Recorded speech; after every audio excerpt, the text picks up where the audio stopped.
All right, I'm here. It's 7 o'clock. Well, it's 6:59, but it's 7 o'clock. So that means it's time for Monday Night Live Stream. So I'm waiting for others to show up. Um, I've got some things I want to talk about tonight, and I figured it's a good topic. People are always, hey, Gary, people are always running into problems and conflicts with cars that they bought or they're trying to buy. Um, I don't know if you can hear it or not. I'm assuming you can, but it's raining out. So hopefully that doesn't interfere with the stream or the sound too much. But that's the way it is. Can't do anything. Oh, it is lagging. All right. Well, give it a minute. Let's see if it catches up.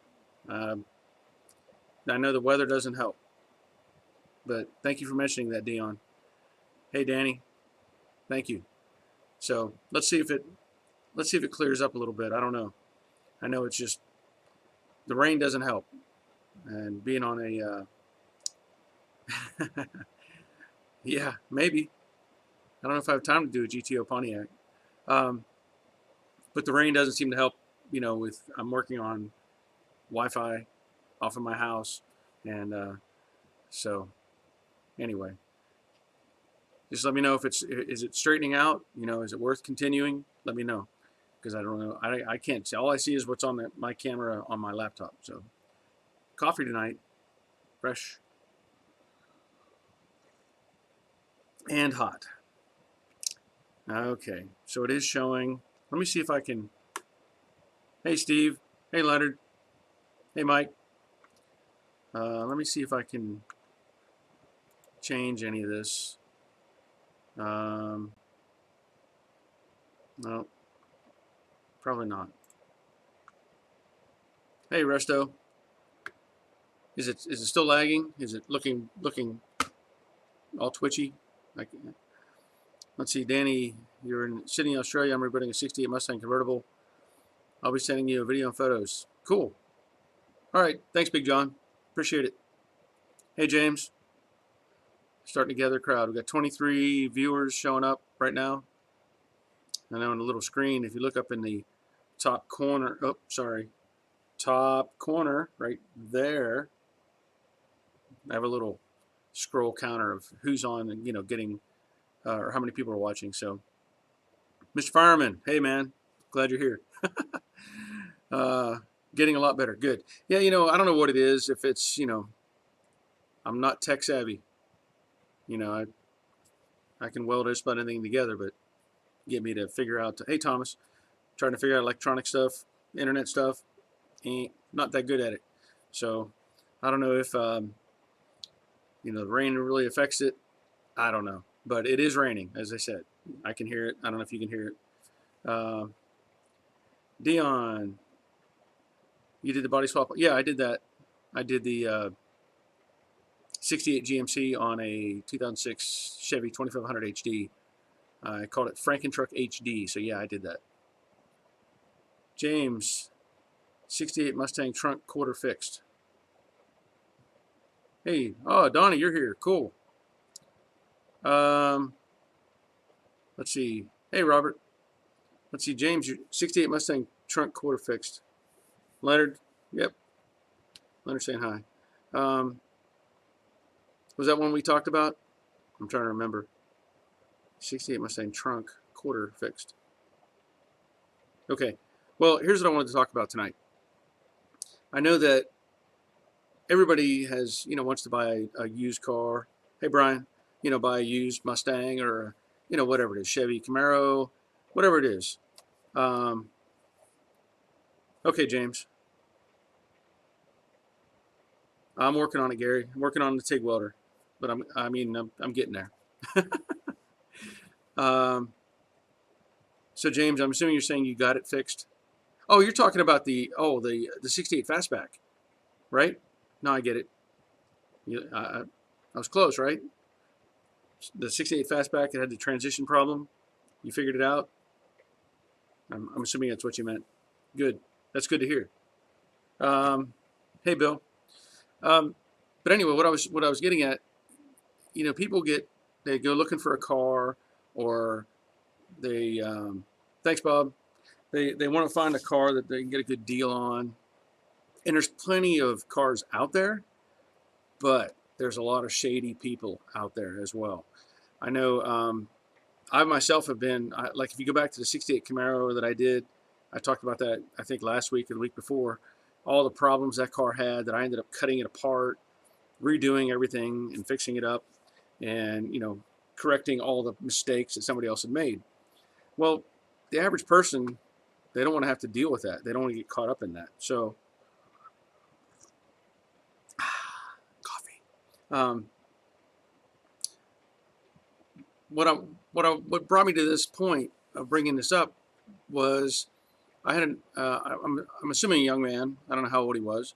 He had messaged me on my Facebook page and asked me if I could look at some pictures and give him an opinion on a Mustang. And I believe it was a 60. Well, okay. I said, send me the pictures and we'll take a look at it. Well, he also sent me a Facebook link, so it was for sale on Marketplace, and it's actually here in Georgia somewhere.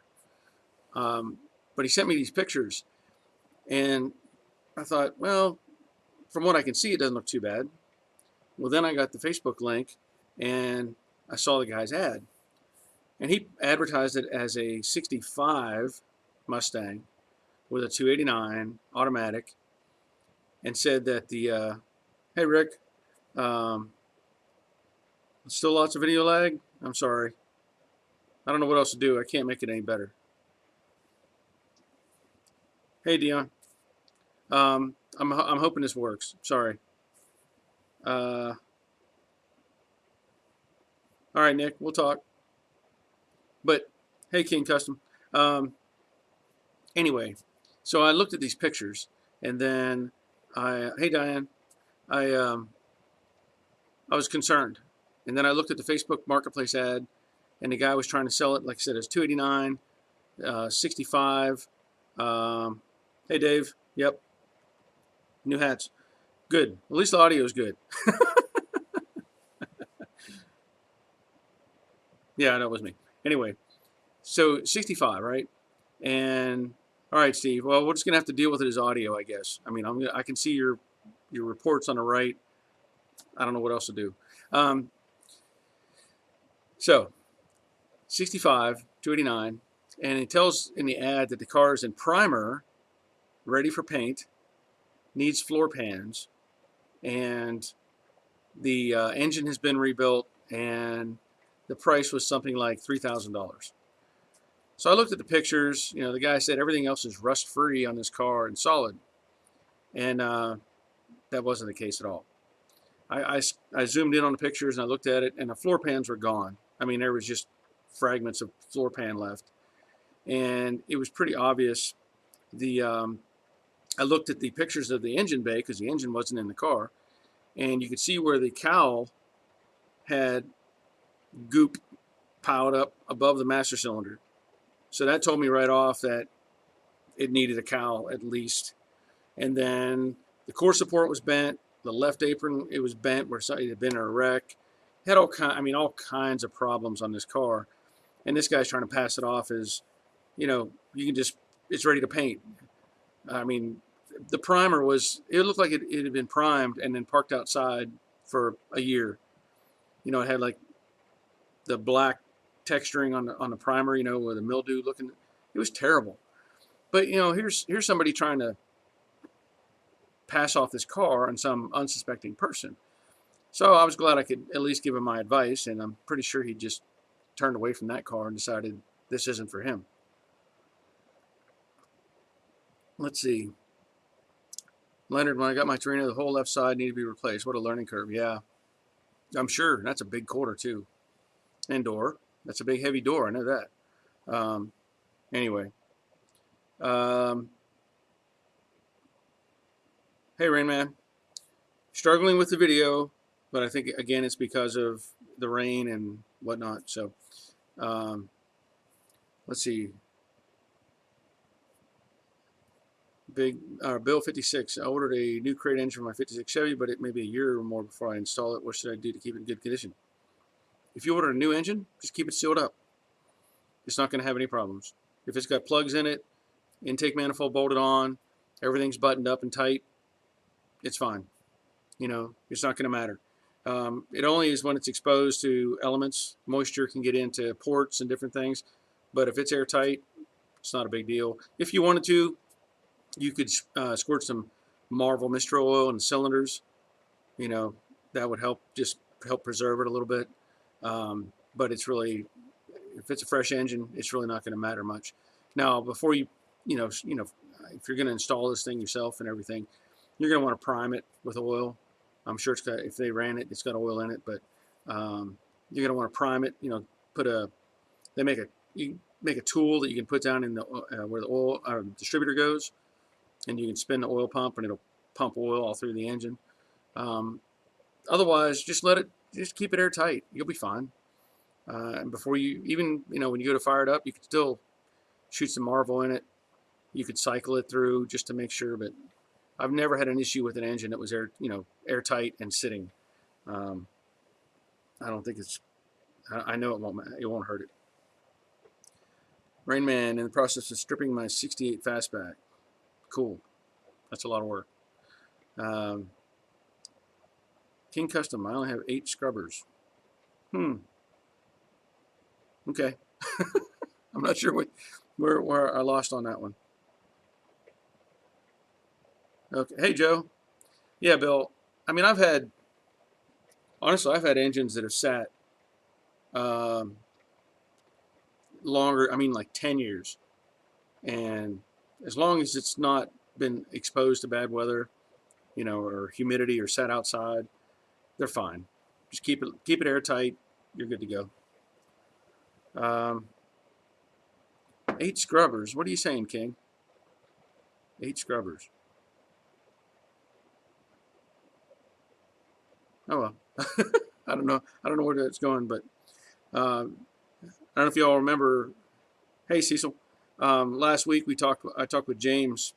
He had brought up on here about his 68 fastback and how the transition from the deck lid to the quarter panel was off.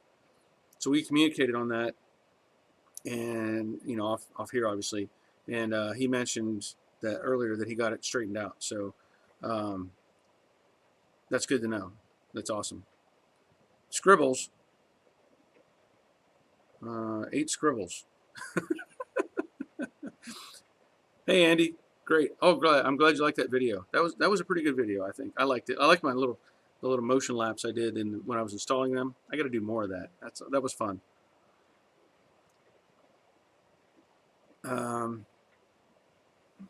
Let's see. I once bought a 53 Chevy pickup on eBay from a seller in Kansas. Seller said he used to take his mom for a ride on Sundays.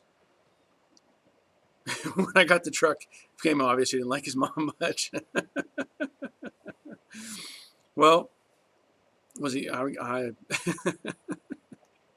guess maybe he was doing whole shots with her in the car, in the truck, and tearing things up. Yeah. King Custom. My dad has a 57 Chevy. Cool car. Yep. The Tri-5 you can't. The Tri-5 Chevys you can't beat. Those are great cars. Thanks, Heath. Appreciate that. Hope I know. I try to make it as if you're here at this point, you've been watching my videos, and I try to put as much information on the as I can when I do these videos. And even if something's not right, I try to show that as well. So that's why I ran into problem with those hinges. And there's room for improvement, in my opinion. But that's the way they're designed. So as long as you're aware of those problems you could have, then yeah, James, remove spot welds from quarter and move down. Okay, good.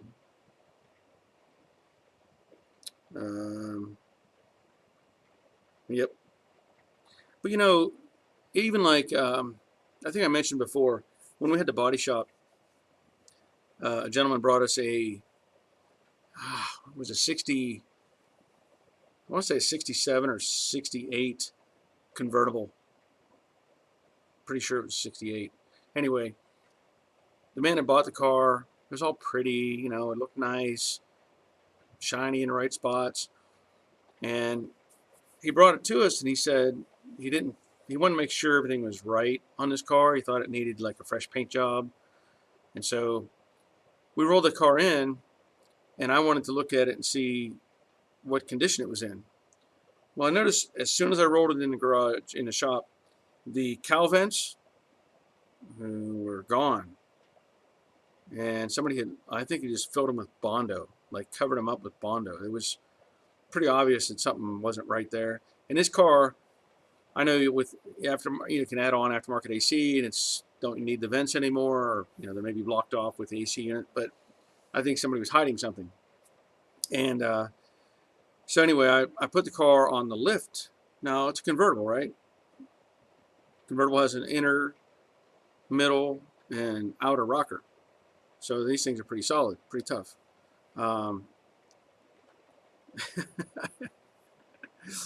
Bill at King Custom, you have 11 scribbles now.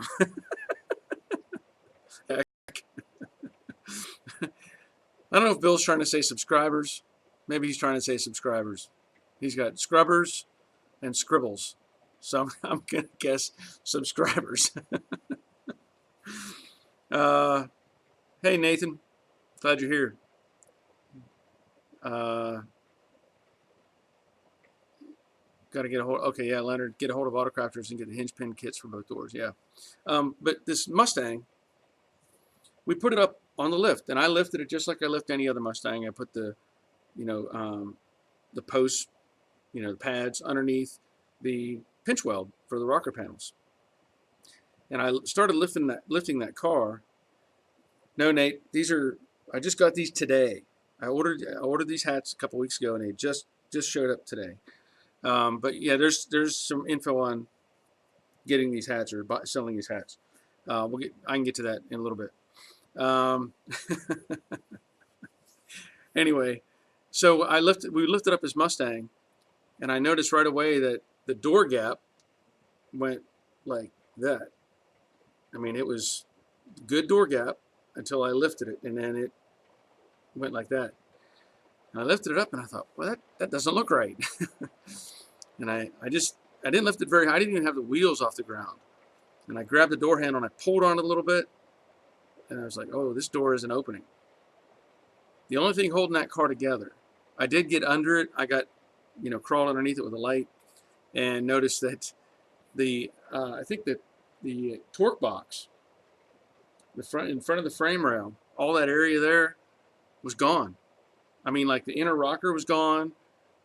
Half the torque box was gone. I could put my hand up and touch the bottom of the floor pan where the torque box should have been. I put the car back down, and I told the guy, I said, this car needs a total rebuild. And I told him, I said, this car's not even safe to drive. And he was like, what are you talking about? I drove it here. And I said, it's not safe to drive. I said, if you get in a wreck, this car's going to fold up like an accordion. There's nothing keeping this car from collapsing, And he was like, well, what's it going to cost? And I gave him a number. I was like, you're talking $40,000, $50,000 to fix this car right overall, because there's a lot of things wrong with it. And he said, oh, I'm not going to do that. He said, I only paid $23,000 for it. Huh? So what did he do? He drove it home, put a for sale sign on it, and sold it to somebody else. Just wrong. Just wrong on so many levels. I guess it's one thing if you're going to live with it, but to pass it on like that was just terrible. I mean, he came back and told us, yeah, I sold that car to some guy for $25,000. I was like, man, did you tell him it had problems? He said, oh, no, that's his problem now. Not cool. I was pretty upset with that guy, but that's how it is, and unfortunately, like you go back to the Viewers Projects videos with Wally, he bought that car in the States and took it back to Canada, and then, he ends up having to take it all back apart, finding all kinds of problems with it. So, hey, the number's up to, let me see if I can get number over there. That says 49 viewers. So, actually says 52, so maybe it's just behind. Yeah. Yeah, Bill, I'm pretty sure King gets it. Horse traders here in Texas. Yeah. Well, we used to call those cars slap sells. Somebody would slap it together and sell it and not care. And we had one guy come in. The car, it should have been a cool car. Put it that way. It was like a '70 Cutlass convertible. Had the big wheels on it and stuff like that. Um, I'm pretty sure it was a convertible. No, it was a hardtop. I take that back. He brings us this car and it's painted some funky orange, color. Um, Andy, 4 new hinges here in Australia would be $500 delivered. 2 hinge kits delivered from CJ, about $100. Easy choice. Wow. Wow. That's amazing. That's even at $100. I know shipping's crazy. Yeah, you have to know what you're looking at when you buy. Well, this guy, with this Cutlass, it had some, funky paint job on it. It was like orange, burnt orange looking. It was a cool looking car. And he brought it to us and he said, "Hey, take a look at my car. The paint's cracking." And I was like, "The paint's cracking?" And I got over and looked at it. It wasn't the paint. It was the Bondo that was cracking and it was separating the paint. And there were sections that I could see in the crack that it was like at least a 1/4 inch deep, maybe 3/8 deep. And it was over the entire car. The whole thing was layered up in Bondo. And they just made it pretty, threw a fancy paint job on it, put some big wheels on it, and sold it. And so now this guy was stuck with his car, and he said, "Well, what can I do?" And I said, "You got to start over. You got to take this all apart and find out what's underneath it and fix it." And he just said, "I'll just drive it until it rusts away." So he knew he couldn't afford to fix it or get back into it. Let's see, Rick. Hey Barry and everyone, I tried your advice, Barry, you gave me last week on separating torque boxes and installing them, and it worked like a charm. Wait, wait, wait, wait. You get a bell. You get a bell. Okay. That's my temporary bell. Somebody out there said they were going to send me a regular desk bell. So it's supposed to be on the way. And when it shows up, that'll be great. Letter to my dream Mustangs are from 71 to 73 coupe. That's interesting because, I mean, in the Mustang community, that's the last of the big body cars, but they're also not the most sought after cars. I had a guy come to my garage. He actually bought a motorcycle that I was selling, and he's supposed to get back with me. He said he had a 72 or 73 Mustang with a 351 Cleveland in it. Cleveland. And I don't remember if it was an automatic or a 4-speed car. And he said, I'll sell it to you for $1,500. Oh, send me some pictures. He never got back with me, so I don't know whatever happened to that car. But those cars are. Hey Andrew, yeah, that's a bike bell. Hey, I'm on a budget. I was going to get a desk bell, and it just didn't work out this week. So there will be a desk bell here. I promise, it's coming. But anyway, so I didn't get any more information on that 72 or 73 Mustang. So I don't know. But like I was saying, they're not the most sought after. Of course, everybody, there are groups that like 65 to 66 or 64 to 66, groups that like 67, 68, and 69 and 70. And there's also a group that likes 71 to 73. And everyone is kind of like, I don't like that one, but I like that one, or vice versa. But we did a 73 convertible at the shop.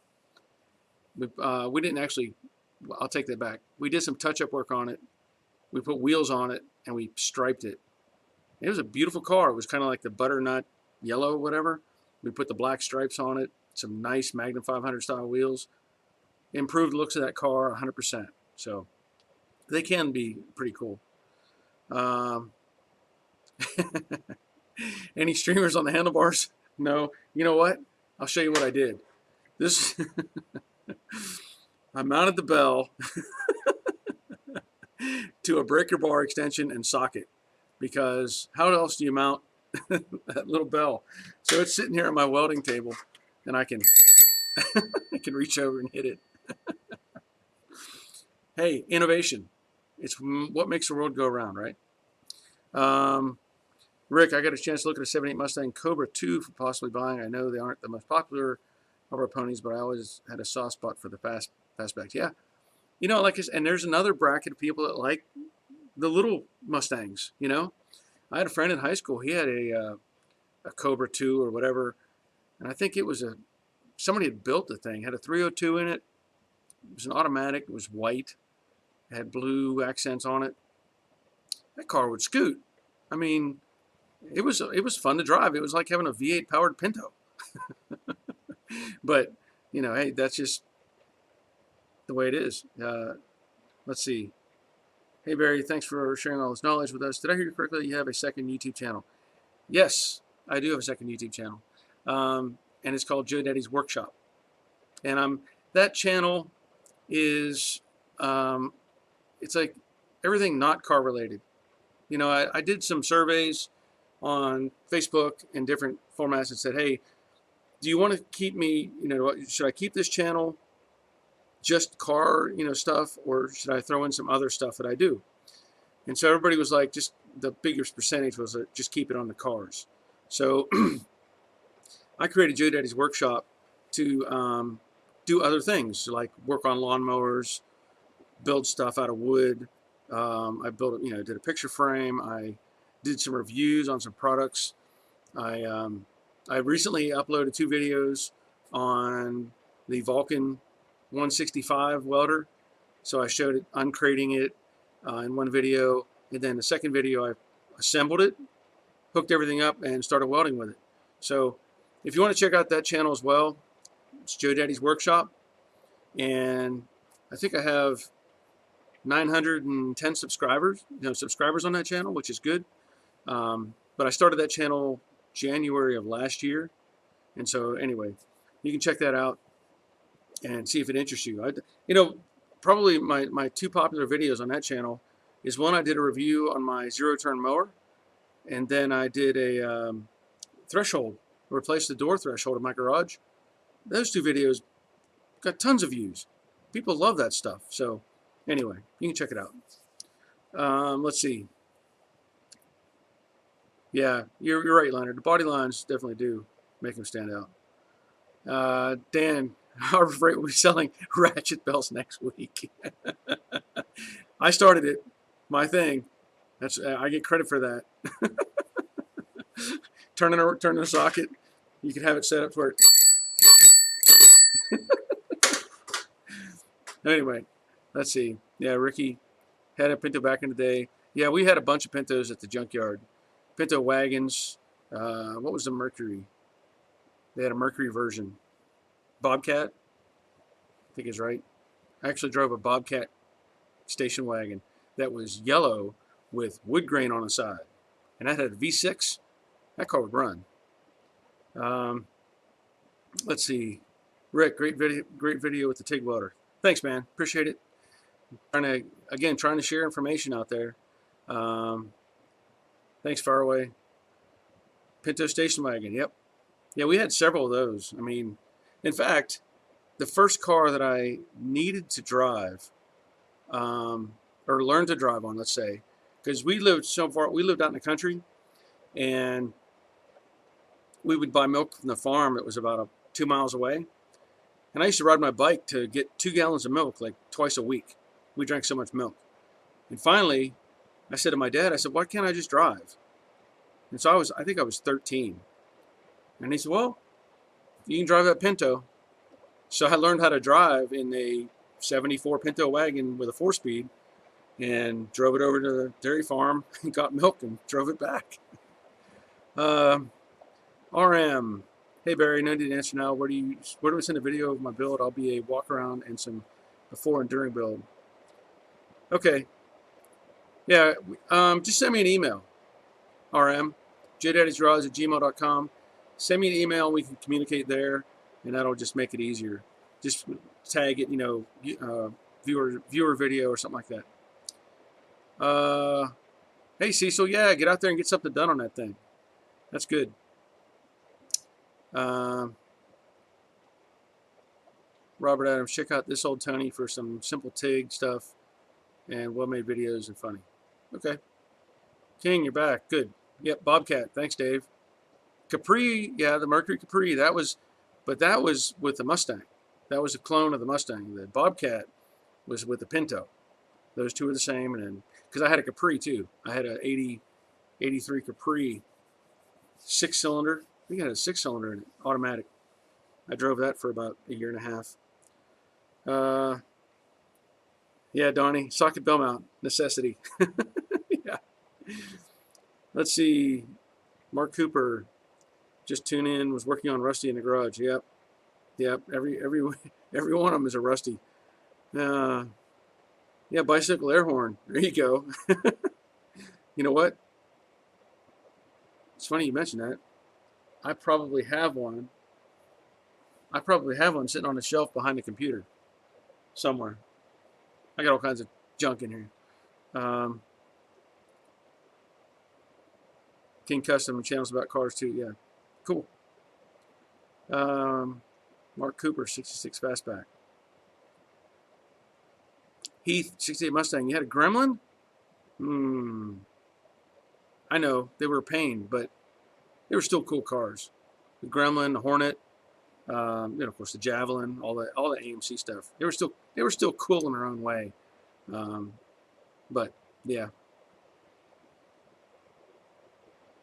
My dad had learned to drive a painter's van with no windows, 3 on the tree, and had to parallel park it in downtown Detroit. No windows. Surprised it lasted long. Yeah. Well, I also learned to drive. My grandfather had a 69 or 70 Chevy.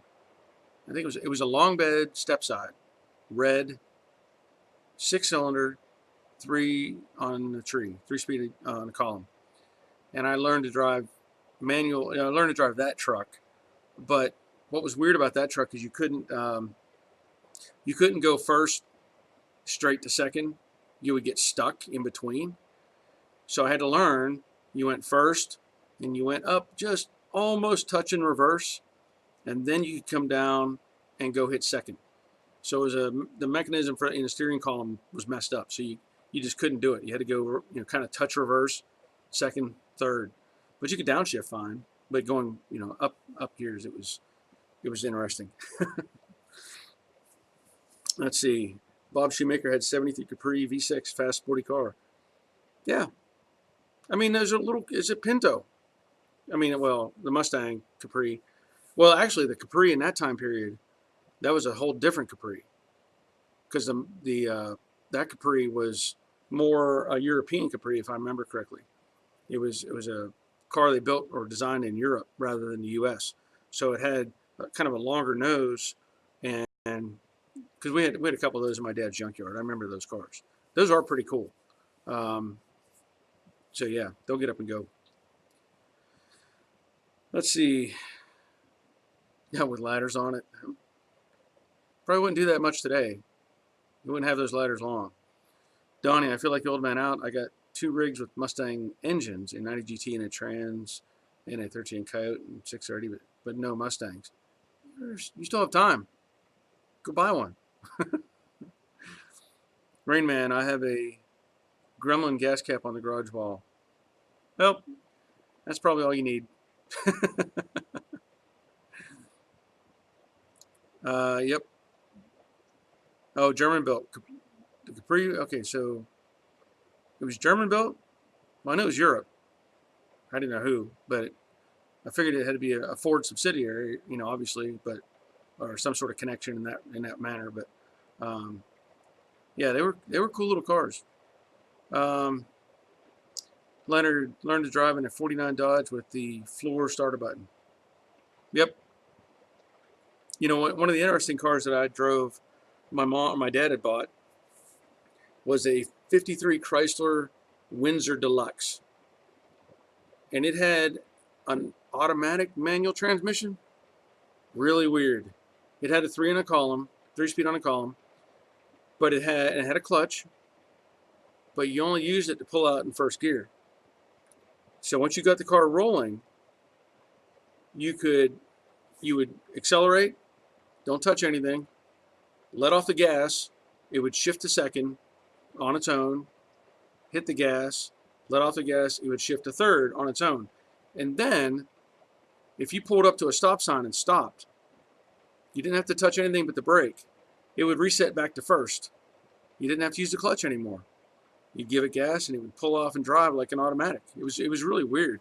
I don't know how they pulled that off, but it was really a weird car. But it was pretty cool. It was blue, 4-door. You know, of course, back then I think all Chryslers were probably 4-doors. Very rare to find a 2-door 53. Rick Middleton, the 74 to 78 Mustang was underpowered even to the 302s. They were choked up by emissions. Yeah. Oh, they had a ton of potential, and you had to, the hot rodders had to do it though. You know, if somebody got a hold of one of those, they knew how to tune them up, pull a junk emissions crap off, and build a hot engine, and then you really got a little rocket ship. Let's see, Robert, Dad was on the list to buy a Checker, but we ended up moving to Hawaii, ended up getting a green Gremlin, and had to give up his Checker order due to the move. Man, yeah. The Checker, the history of the Checker, or the design of the Checker is, from my understanding, is they're designed to go 1,000,000 miles. Those cars are pretty cool, pretty tough, and durable, from my understanding. I know they did, they obviously did maintenance on them, but they were built like tanks, and it's kind of hard to find one to hot rod. But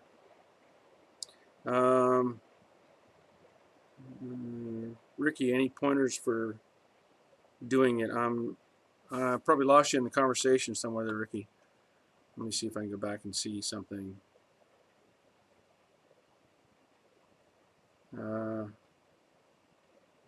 Yeah, I don't know what you're asking, Ricky. Sorry, I don't see what you're asking. Did you hear that? That was my elbow. Let's see, 66 Mustang. My first car was an 88 Mustang LX with nitrous, not nitros, nitrous. Nitros, that's the shocks, right? Nitro shocks. My parents didn't want to buy me a car because I wasn't responsible enough. They should have bought me a Taurus. Yeah, that's reasonable. I my oldest son, when he was 15, I bought him a '93 Toyota Camry, the most, what I would say, vanilla car you can get. It was gray interior. It was, I mean, you see them all over the roads, and I bought that in, let's see, he was 93? No, 2003. Sorry, 2003 Toyota Camry. Yeah, 2003, because he was 16 or 15 in somewhere, I don't know what it was, 2005. So it was a couple years old, and he's still driving that car today. Thing just keeps on running. Now that's also, I did a video on that car though. I will say that if you go back and look at the Toyota Camry video I did, where I had to redo the cylinder head bolts, but that's a flaw that those cars had with that aluminum block. The threads would pull out, and so I did a video on that, but still, it was worth it. The car keeps running, but like I said, buying a Taurus, that was a very vanilla car, as I call it, just nothing special, but they ran. All right, we'll see you, Bill. Let's see. Oh, putting pans in the floor? Yeah, Leonard, 78 King Cobra's first 5.0. Yeah. Ricky, putting pans in. Yeah, I have video. I have videos out there. If you go to the Mystique series, I actually have some videos on putting the floors in that car, and also in the Jade. I have videos putting floor pans in Jade. If you go back, I put floor pans in a 70 coupe, or I mean a fastback sport roof. Wasn't really a Mach 1 sport roof. Um, yeah. So I have videos out there just for that. Tyler, just joining in. Ted 68 fastback. How you doing, Tyler? I think I remember your name. Did we communicate? Did we email or something? Facebook? I remember the name. I mean, I don't know why, but I know I've seen your name before. I'll just say that. Um, Donnie, my wife just threw a whine at you. She's about over about over my 18-month projects that I swear will only take 6. Well, I hope she didn't get your computer all wet.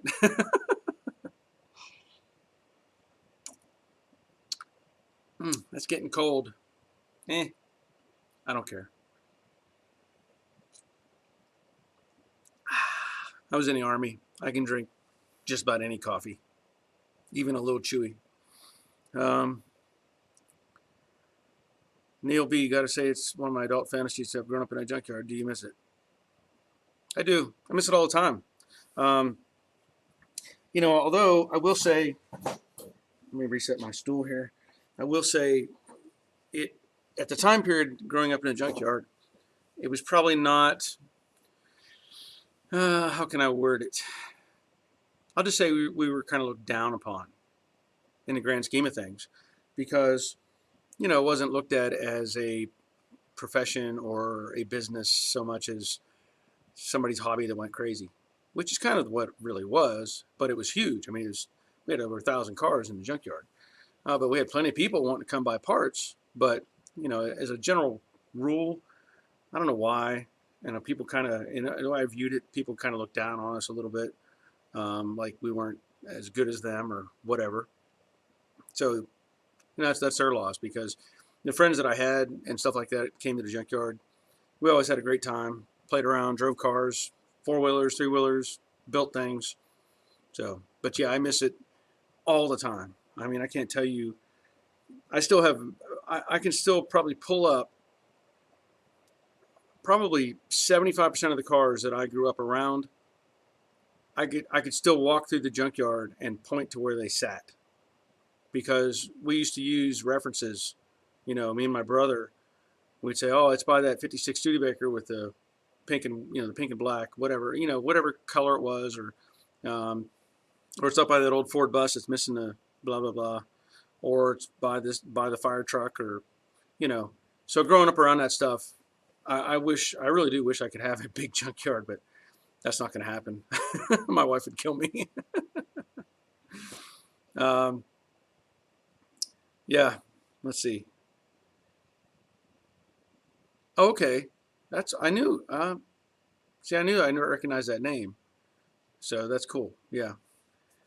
Uh, yeah, Nick. Yeah, it would be easier if we were closer together. Obviously, kind of hard to pull it off the way it is right now. Um, let's see. Heat 68 Mustang, guys. Any tips on how to get my wife on board house projects versus my 68 Mustang? Mm, um, no. I mean, I can't help you there. I got lucky. I married a woman that knew what she was getting into whenever we were dating.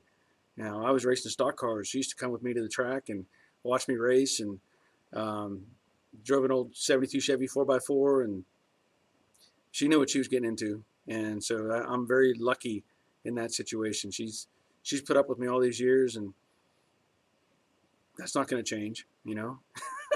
So you're going to have to figure that one out, man. You might have to do some trade off, do some work on the house to spend some time on the Mustang, but you'll have to figure that one out. Robert just sent a pic of an 8-door checker that was for sale locally at a repair shop. Wow, that's a tank and a half. That's a big, big vehicle. Uh, let's see. Bill Barry, I bought my wife a 73 Toyota Corolla, pulled the head to replace a valve, and used the same head gasket and put another 52,000 miles on it. Yeah. I mean, they were built better back then, you know? I mean, the tolerances weren't as tight, but, the modern cars are just, you get a speck of dirt in the wrong cavity and it's dead. So, anyway. Um, let's see, Neil. Yeah, but I bet none of those people looking down you have 35,000 subscribers on their channels. Yeah, that's the funny part. And I've talked about this before, and I still am kind of dumbfounded by the whole process. You know, everybody, all my friends that know me locally, that I've helped out for years and years and years, they ask me questions all the time, and they know they're going to get an answer. If I don't know, I don't. I say I don't know. But I've helped out many, many people locally, and they appreciate all the knowledge that I have and I share and all that sort of thing. But when it comes to the whole YouTube thing, I'm still dumbfounded by the whole thing, honestly. Even with the number count the way it is, and as it keeps growing, um, it's I guess some people in some branches of the entertainment system take on a celebrity status or whatever, and I'm not that person. I'll never do that. I can't. I'm just me. But it's still cool to think about the scope of it. How far it reaches. Because here, I've got comments from people in Australia, and last week it was Argentina and Sweden and France, and yeah, where's he at? Joe, where's the guy from France? He's not here tonight. He's not here. He should show up though. Hope so. But anyway, it just amazes me still that the numbers and the how far it goes. I've said it in other conversations. The internet makes the world smaller and smaller and smaller because of these connections. You know, you, uh, you wouldn't even consider the idea of having this conversation 30 years ago or 20 years ago. I don't know, but anyway, pretty amazing. Um, Dave, raced in PA or down south? Both. I raced in Pennsylvania for a couple years, and then I raced down here in Georgia. Pennsylvania, I raced in. If you ever heard of Windber, Pennsylvania, Windber. I raced at that little track. It was basically around a football field. It was a big quarter mile, small 3/8. And then locally here, I raced in Douglasville, Georgia, at a track that was called Seven Flag Speedway, and I raced there a couple years, and then things got a little sketchy, and I decided it's not worth having fun to have somebody want to kill you. And I literally had a guy try to cause serious injury on the racetrack. And I had, at that time, my boys, we didn't have my daughter yet. Our daughter, my boys were only like 3 and 5 years old or something. And I said, nope, I'm done. And I quit racing. And I struggle with it. I don't even want to go to a track anymore, like a dirt track, because I know I'll get itchy and I want to start racing again. So I won't even allow myself to go to a dirt track. But yeah, dirt tracks, by the way. Robert, my better half doesn't care how many tools I buy or whatever my projects are. She bought the cow hood and some other parts for my. Yeah, that's cool. Very cool. Tyler, my wife, thought I was bringing home a driver when I came home with a bunch of boxes and parts with a car and a trailer. Yeah, I looked at that video. You're right. But that's cool though. I mean, and that video will come out later. That's down the road. I have this week's viewers project, or coming up this coming Sunday, is going to be Ricard and a '69 fastback or Mach 1 from Sweden. So that's going to be an interesting video. I've already got it. I've got to get it. I still have to edit it, get everything put together, but that'll come out on Sunday. So be aware of that.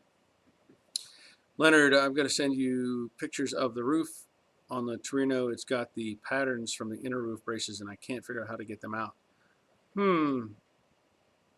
Yeah, that could be interesting. Send me some pics. We'll see what we can maybe figure out.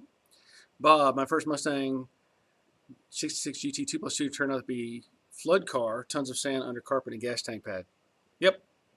Yeah, that's what I'm talking about. These people, they don't care. There's people that can make a buck off of somebody, pass it on, let him deal with it. I don't care. I hate that. I just can't. I couldn't sleep at night with that kind of mindset. You know, it's like I know. It's like I'll just say I've worked with people who have milked the company out of money and acted like they were doing the company a favor while they were milking the company, overtime and all that sort of thing. I can't do that. And if I work overtime or work, at my regular job or something, I'm getting stuff done.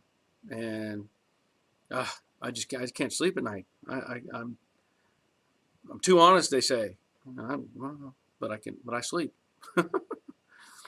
um, let's see. Bill, I raced in Idaho and always finished last. Well, I've came close to winning a few races. I had a, I don't have it. I don't have it in here, but I had in Pennsylvania. I raced Mopars just because my brother raced Mopars, and that was not a good idea. Um, not for me. I should have been racing a Chevy. Honestly, the Chevys were the cars to beat on the track, so I should have built a car to compete against them. But in Georgia, I raced a '65 Chevelle that I built the race engine for. My own race engine had actually had a 3-speed in it, but it was a cool looking car. I know I don't have any pictures in here, but anyway, I had a Matchbox car made. Guy painted me up a Matchbox car that looks just like, well, pretty close to my '65 Chevelle. Hey Russ, Tyler, she's crazy about the color it would be painted. Yep, that's good. That's a good thing. Let's see. Oh yeah, Tim Carr. Hey, name the car after her or let her name it. Make it hers too. That's kind of how we come up with the name for the '68 coupe that I'm building. Jade. When I showed my wife, I said I wanted to paint it back the factory color, and she was like unsure about it. And then I showed her. I actually have. I hope it's still good. I actually have the paint already for the car at Gulfstream Aqua, and I mixed it all up for her, and I showed it to her, and she's like, "Oh, that's fine. That's a pretty color." So she agreed to that. So anyway, Rain Man, good night. Take a shower. Stripping 68 fastback for 7 hours today. Wow. Yeah. Go to bed. Take a shower. Have a beer. Go to bed. I don't know where you're at. I know it's only 8 o'clock here, but anyway. That's a new name. Shoan Mohammed. Joe, thank you for all that you do. Well, thank you for being here, and I appreciate the comment. Happy to be a part of it. Thomas, what is the best paint and primer to use? Well, Michael, let's see. Let me interrupt. Michael Law, Highbury can't stay. We'll have to watch the recording tomorrow. Getting ready to replace the cowl and 60 Mustang, 10th Mountain, 222, Fort Drum, Hua. Right of the line, man. I was in 85 to 88, stationed at Fort Benning when they activated. Long time ago. Thomas, what is the best paint and primer to use? That's debatable. I can't tell you any specific brand because all I've used with any great level of use is PPG products. We use them at the body shop. I still continue to use them here for the most part. I've used some other, like I tried the Summit brand epoxy, seemed to be fine, but I use PPG products, paint, the primers, the paint, and then I've used some various clear coats, but I can only say that I'm familiar with the PPG stuff. So wish I had a better answer for you, but that's what I use. Sean, yeah, that's fine. I get called Joe all the time, surprisingly enough. I'm used to it. Not a big deal. Uh, yeah, Dave, it was rough. Um, yeah, Michael, you were there 86, 89. I finished out basic in 85, and there was an activation ceremony for 214 on Benning. Uh, it was interesting.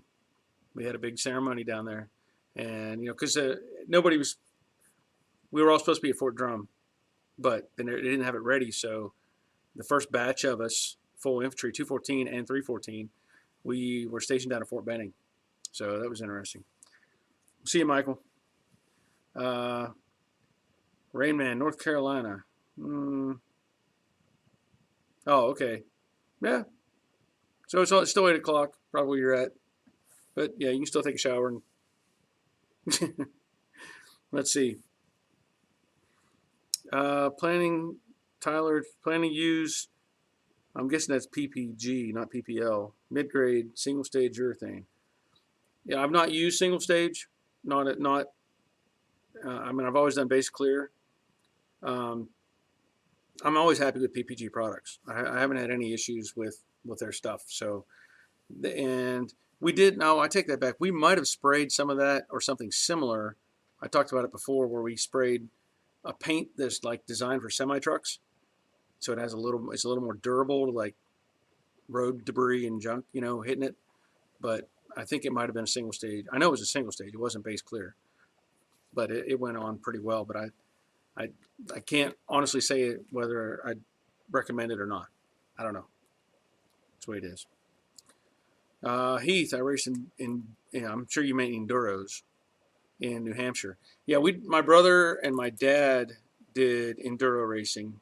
Um, I never got a chance to do the enduro stuff, but I did help out with with them, somewhat when they raced, and that was crazy, man. I think the one time I forget what they had on the track. We're talking a little tiny track, and they had like 80 or 100 cars on, and they were supposed to do 200 laps. What a mess! 200 laps on a small 3/8 oval. What a mess! It was just crazy. Uh, let's see, Robert. Let me back up a second. Leonard, I'm Barry. I got a cheap spray gun from Harbor Freight. Just spray primer. Hopefully it'll work out. Yeah, I mean it's primer. Primer, you'd like it to be smooth, but it doesn't necessarily have to be because you're going to sand it anyway. But depending on what kind of primer you're putting on. Robert, I use single stage on one project, but it still really needs a clear coat as it isn't very durable. Yeah, and it depends on the product line. I can't, like I said, I haven't really done much of that. So, Sean, Delta Alpha Tango out of Fort Knox, Kentucky in '01. Cool. 3 tours out of Fort Hood to with 4th Infantry Division and with the 1st Gap. Cool. Man. Yeah, you put some time in. I'll say that. I give you the bell for that. Appreciate it. Andy, how'd you come about naming the channel Joe Daddy's Garage? Well, I'll tell you, I actually did an introduction video to the channel. If you were a new subscriber or whatever to my channel, and it pops up, and I explain who I am and what I do and how I do it and whatever. I go into that a little bit, and the way it works is I have a daughter whose name is Joelle, and we call her Joe or JoJo, and I'm her daddy. So I just kind of pushed it all together and made it Joe Daddy's Garage. If you said that's Joe's daddy's, Joe's daddy's garage, kind of mix it, shortened it up. That's basically how I came up with the name. So it seems to have caught on pretty well, and it's easy to say and easy to remember, and that's all. That's what it'll just stay that way. So, uh, yes, definitely, Ricky. Yes, I think all that's for service, man. I don't care what branch you served in. If you served the country, I'm proud of you and I'm thankful for you. We have a lot of people who are serving, young people who are coming, back from conflicts and have issues and problems, and my heart goes out to them. I want them to know that people care, and there are groups out there who are trying to support these young guys. Lots of them coming back with amputations, lost limbs, stuff like that, and so we need to support them in every branch, and no matter when they served. I don't, modern times, Vietnam, Korea. I have a friend of mine. He served in Korea. He is like, gosh, he's got to be 90 years old, and he's still out there doing stuff, still kicking. So I'm so proud of him that he's survived Korea. If you just some information, because we're bringing up military stuff. Um, Combat Battle Group 7 in the Navy. Thank you, Leonard. I'm glad you served. Um, I'll give you some information on Korea. If you've ever heard of the Chosin Reservoir, a lot of people died at the Chosin Reservoir. I think it's Chosin, and it was horrible weather conditions. Um, Guys were actually just freezing to death. This friend of mine, he served in the Chosin conflict, the Chosin battle, and he is we. I know he had there was a small group or a group of survivors from that, and they had their own little like decal sticker and whatever, and it said the chosen few, and it was just a reminder of how many guys didn't make it back from that particular conflict. So if you're into any kind of military history and you look up the Chosin Reservoir and the battle there, you'll probably be shocked at the information you find, but really scary stuff. But anyway, I'm glad he made it and came back to us.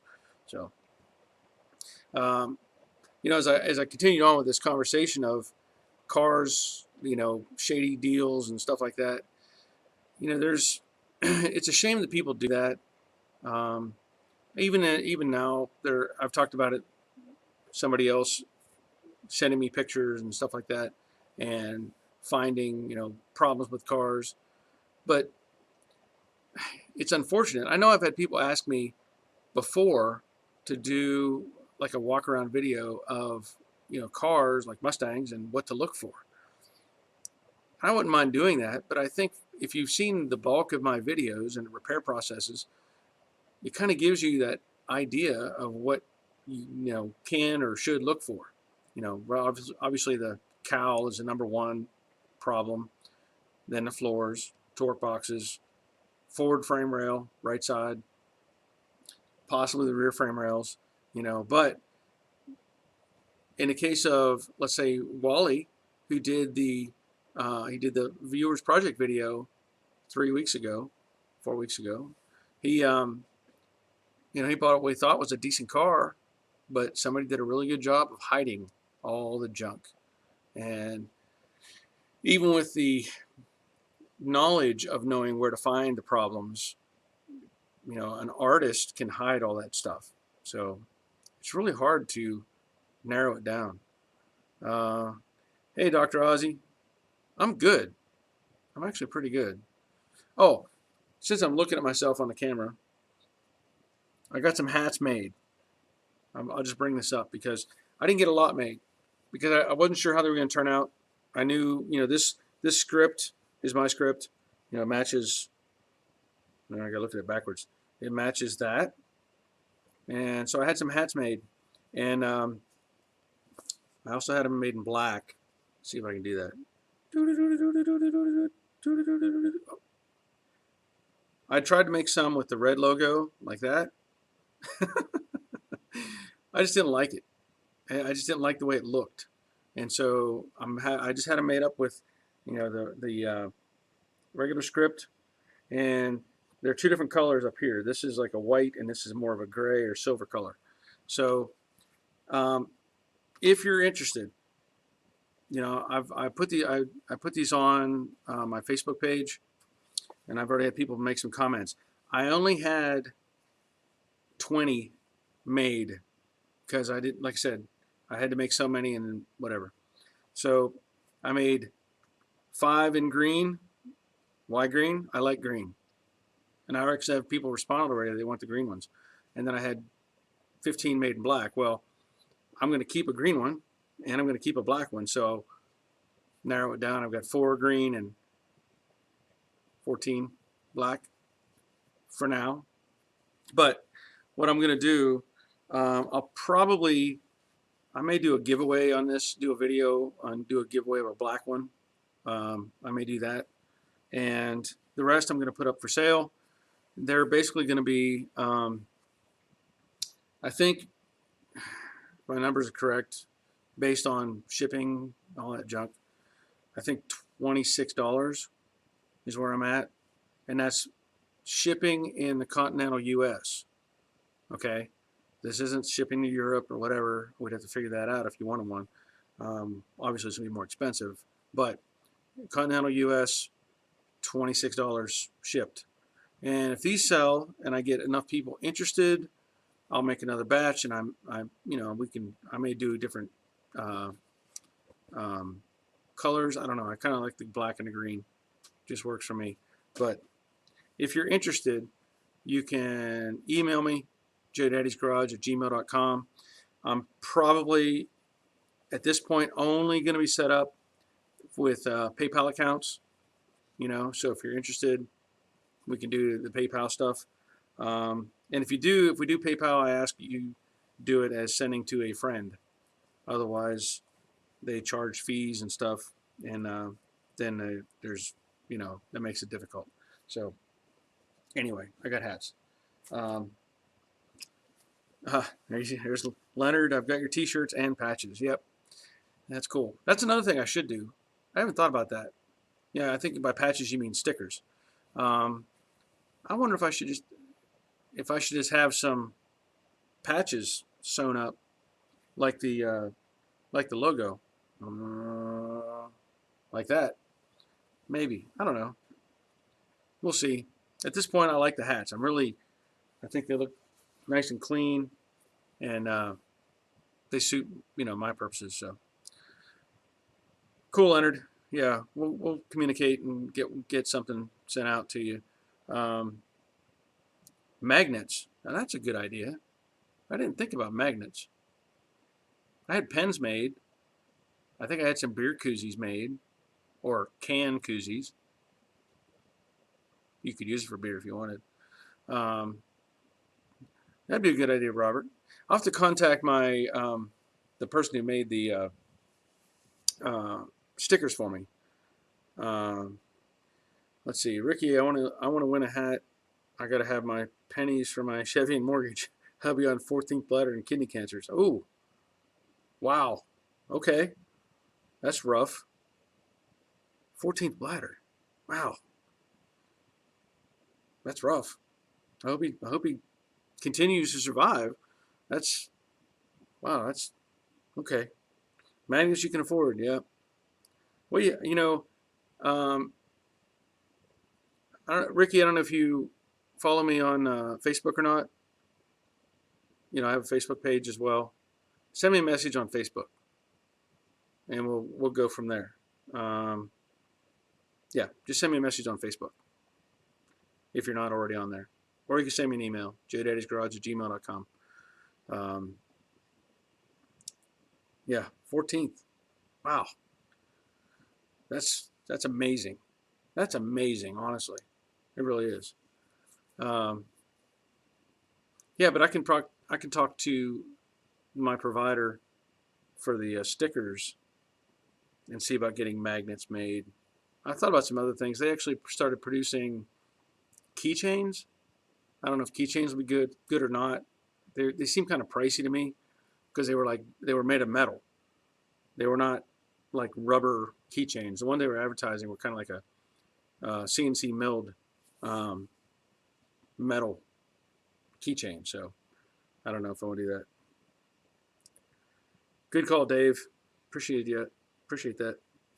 Um, what else I talk? Oh, of course, as I was saying earlier about these cars and all the stuff that goes on. Um, I wish there was an easy way, kind of like with the way I do these videos. If I do a car for somebody, um, that's cool, Ricky.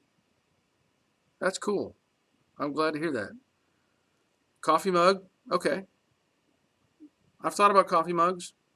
I think I don't know if I have I have stuff on Teespring. If you've not been to my, if you look at my videos underneath, it'll have like T-shirts, stuff like that. If you click on that, I believe I'm pretty sure I might have coffee mugs on there already on Teespring. So if you go to Teespring from my channel link, I'm pretty sure there's mugs on there. Let's see. I lost what I was talking about, but I'm back. Let's see. GM guy, I'm about to start paint as the weather gets better. 1985 Monte Carlo SS 355 speed. Cool. Very cool. We did, if you went back to like in my videos back in 2000, maybe 2012, 2013, we did a Monte Carlo SS. I don't know if we did a full paint job on it or not. The car was sharp though. It was really sharp. They're a pain though. That front nose piece, oh boy, is that a pain to get off. You got to have tiny little arms and hands to get in there and disassemble that thing. But if you were to go back and look at that, you can see that video. It's black, with stripes on it.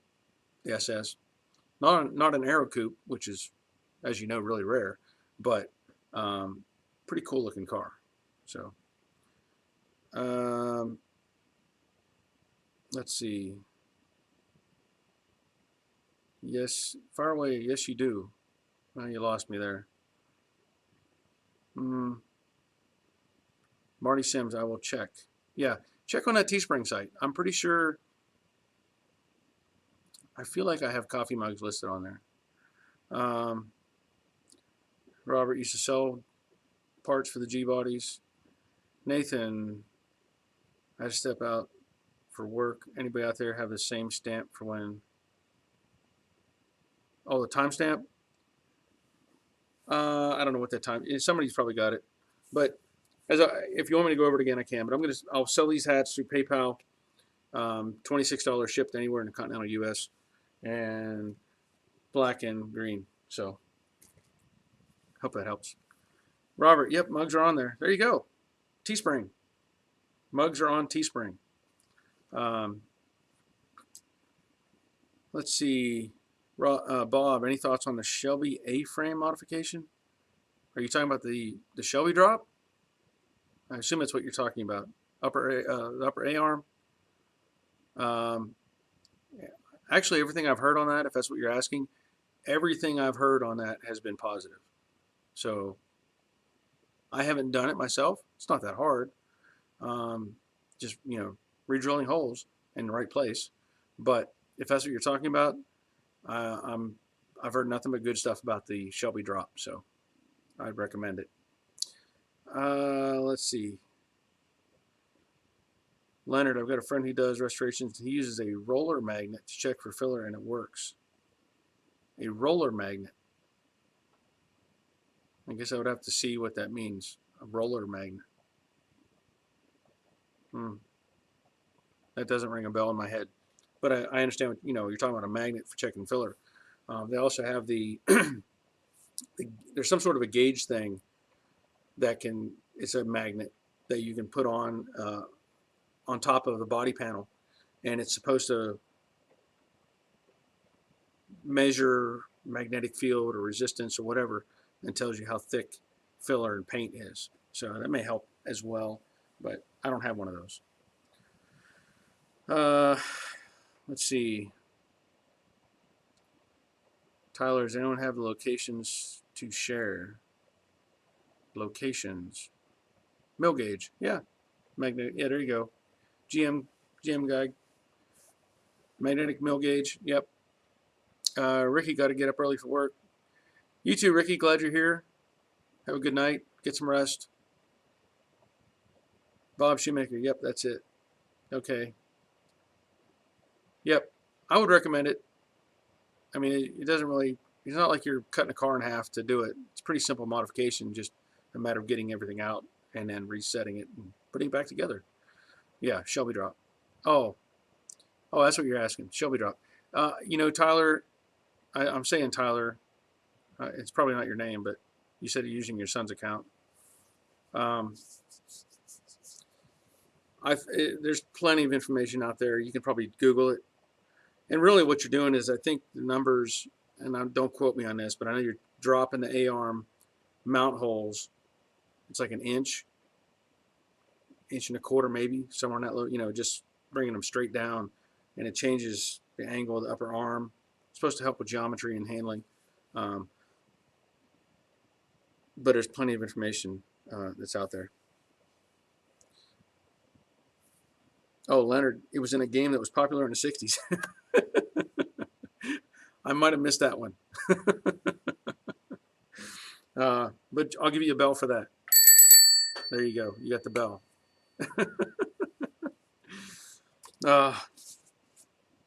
Tonight's, well, I had Arby's for lunch, so I've got a little bit of tea left over. Gonna enjoy that. 66. Yeah, I believe it's all the same, whether it's a 66 or any of the year models. Same process, and just drop it. Let's see, GM guy, tip of the day, 1992 F-150, hot restart flooding, replaced coolant sensors for computer, no more flooding. Well, not surprising. There's lots of crazy stuff that goes on with the Ford later model Ford stuff. Well, I say later model, I'm talking 90s. Hot restart flooding. Yeah, it's all the computer stuff, man. You can have one crazy thing wrong and it's not going to run. I don't like it. Yeah, okay. Everybody's saying 1 inch. So Tyler, it's the 1 inch. So basically just 1 inch straight down, and just center to center. That's all. Hey, King Custom, glad you're back. Hopefully nobody picks on you. I think you were the one everybody was picking on earlier. Yeah, Nate. Okay. 1 inch. Yeah, and it's surprising. I think if you go to the Christian, the guy that did the Viewers Project video I posted yesterday, he did the drop, but he also welded shut the original holes. So that's an option you can look at. If you just don't want to have the holes visible, that's fine. You can weld those up, smooth them out, or you can leave them, in case you ever decided to want them to go backwards with the process, but not hard. GM, it was a really bad sputter, black smoke. So if you started light, you'd be sitting a while. Yeah. Yeah, those things, what's weird? And I actually remember one of the problems we had with Fords in that time period, in that era.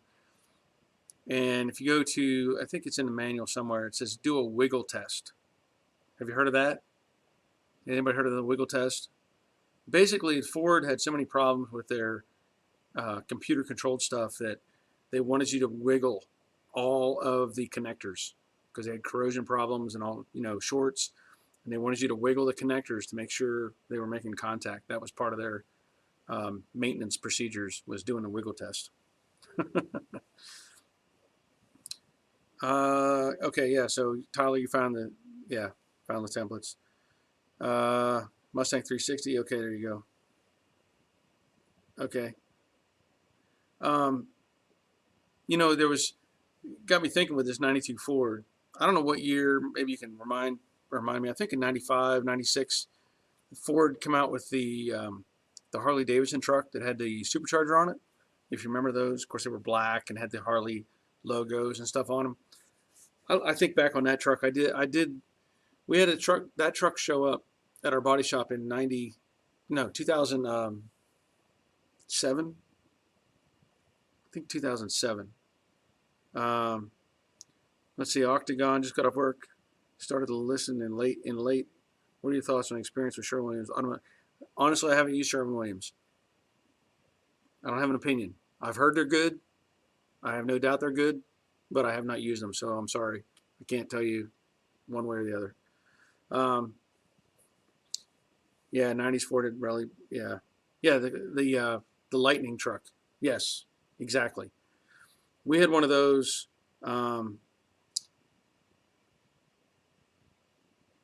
Okay, yeah. Christian did a bunch more modification to his car. Yes, you're right, Tyler. Yeah, with the Cyclone and Typhoon. You're right. Well, we had one of those trucks. Here's some interesting information on the Lightning truck. You know, like I said, 90 or 95, 96, somewhere in that range. You know, had the smooth body. Anyway, this truck had been rear-ended, and the insurance company wanted to, well, they did total it, but the owner bought it back and said he wanted to save it. Now, here's some interesting facts on this. That truck, you know, I think it was extended cab, short bed, fiberglass. I think his bed was fiberglass or whatever. But it got rear-ended, so the frame was mangled. They totaled that truck because of the frame. The rest of the body, the cab, everything up forward was straight. Even the bed wasn't even bad, but they totaled it. Now, the guy bought it back. Here's the catch. Those trucks had their own frames built. They were custom built for each one. You could not order a regular F-150 frame for that truck. You had to order the Lightning frame. And the reason for that was it had more stiffeners in it, you know, because it was more performance oriented. So they would not, you couldn't like, they didn't have them on the shelf. If you wanted that frame, you had to order it. And then they either had to find one that was available in their warehouse, or they had to modify one or something. So we ended up getting a frame for that F-150. Now, I wish I would have made some videos on that. That was a fun project. I mean, it really was, because we started off at the body shop, got the truck in. I towed that truck, actually drove it here, or put it on a trailer and unloaded it here at my home shop. Took it apart right here in my garage, pulled the cab off, and then disassembled them. I had to pull the seats and the carpet, because Ford has the bolts go down through the floor, where GM has them go up through the frame. So I pulled all that truck apart, everything, disconnected everything. And then I pulled the engine, all that stuff out, had it all sitting here on the floor. I took the frame back to the body shop, and we had the other frame sitting there. I sat them side by side. I swapped all the components, the differential, the springs, all the brake lines, all the front suspension, everything, swapped over to that new frame, towed it back to the house, dropped the engine in, put in, and just, you know, reconnected everything and put it back together. In fact, I think I did the whole thing. I took it apart in like maybe a day, maybe 2 days. Did the swap in less than a day of all the other pieces, and then brought it back to the house. I had it done, all the mechanicals and everything, drivable in about a week. And so I was really proud of myself. That was a big project, and you don't think about it. You know, you got to disconnect steering, move all the components, the power steering, everything. You know, you talk about a bare frame with nothing on it. And I wish I would have had filmed that project. That thing turned out fantastic. So, King's Custom. Yeah, we talked about that earlier. The Joe Daddy's name. My daughter, it's in my opening video that I mentioned for the channel as well. My daughter's name is Jo, or Joelle, and so we call her Joe or JoJo. So Joe, because of her, and then I'm her daddy. You know, when I started this channel 10 years ago, you know, she was probably 10 or 11 years old. So at that time, I was still kind of daddy. And so That's how we just kind of pushed it together. Instead of being Joe's Daddy, it became Joe Daddy's. Kind of catchy. It works out. Um, let's see. What do you think of the front frame rail patches under the front floorboards on the 68 Mustangs?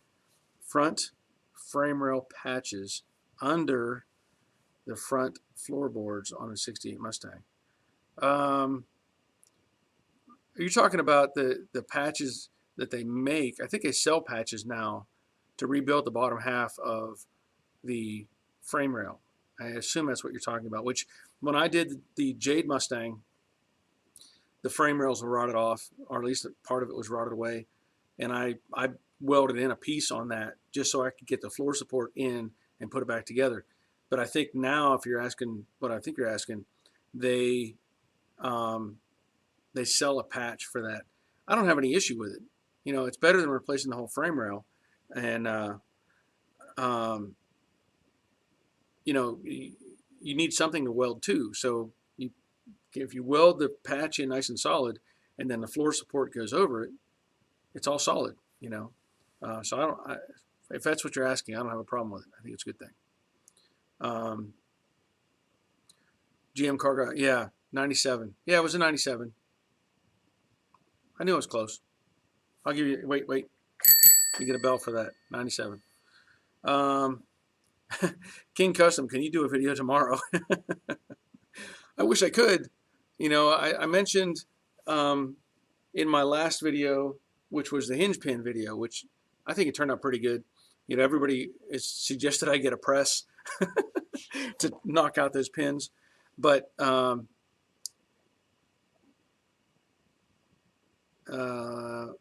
me get back on that. I'll be right back, Neil.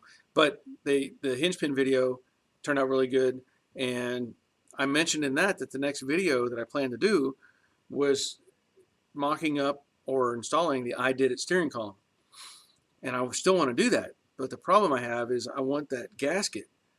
I want to make it look, you know, do the whole process and have the gasket fit in. But it's apparently on back order from CJ Pony. So I still want to do that video. I know that's what I've said I was going to do, but I may not be able to do that video. It may be, you know, I mean, the column's going to have to come out anyway, but I wanted to do it all as one big package deal. So I'm actually working on another video.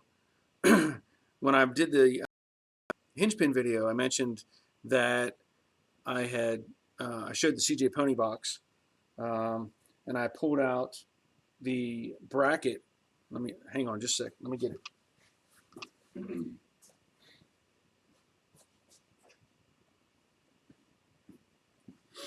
I had mentioned that I needed to install the bracket, this bracket, for the rear brake hose, because the new pan from Dynacorn does not come with this bracket to mount your brake hose when your line comes to the rear. So anyway, I'm doing a video on installing this because this is kind of unique. This is a different design than what came on the 65 or 6. Slightly different, same function, doesn't really matter. But because of the TCI suspension that's under the Brooklyn Pony, this wouldn't really work in the location it was factory. Also, as I show in the video, I compare the floor pan of what I call the stray pony, which is a 65 coupe that I have, and I show where this is located, where the original was located, versus where it's going to end up on the Brooklyn Pony. So I'm doing that video as well, but I don't know if I'm going to upload that one this week or not. But there you go, Robert. Good point. That's a good point. I didn't think about that. That's a very good point. And that is something, but here's the thing. On the 65 coupe that I have, the seat belt, there are no seatbelt mounts. There's none. There's no brackets in the rear floor pan area.